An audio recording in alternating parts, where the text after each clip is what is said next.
मैं इस अवसर पर भारत माता की उन सभी वीर सपूतों को जिन्होंने युद्ध में भागीदार किया, अपना बलिदान दिया, उनकी स्मृतियों को मैं एक बार फिर से नमन करते हुए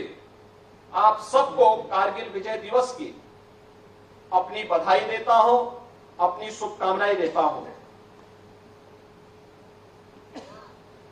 2017 में सरकार प्रदेश में बनने के बाद राज्य सरकार के नियमों में संशोधन करते हुए हम लोगों ने कुछ व्यवस्थाएं लागू की और उसके अंतर्गत हम लोगों ने सुनिश्चित किया कि भारत हम इसलिए सुरक्षित हैं,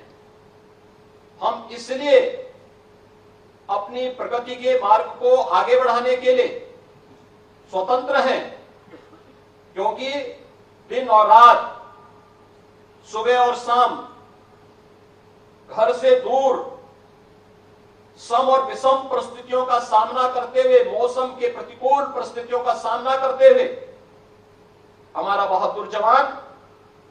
भारत की सीमाओं की रक्षा करने के लिए पूरी दृढ़ता के साथ खड़ा है। हम आज अगर भारत को दुनिया की एक बड़ी ताकत बनाने की ओर अग्रसर कर रहे हैं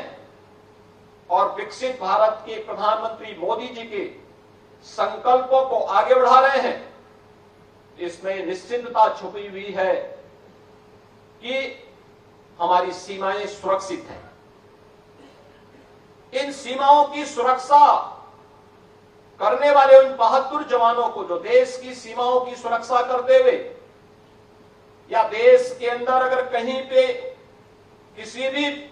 विकट परिस्थिति से मुकाबला करने के लिए हमारे बहादुर जवान जाता है, उस बहादुर जवान के शहीद होने पर हम लोग राज्य सरकार की ओर से भी उन्हें कुछ सहायता प्रदान करेंगे। और हम लोगों ने उस समय यह व्यवस्था दी थी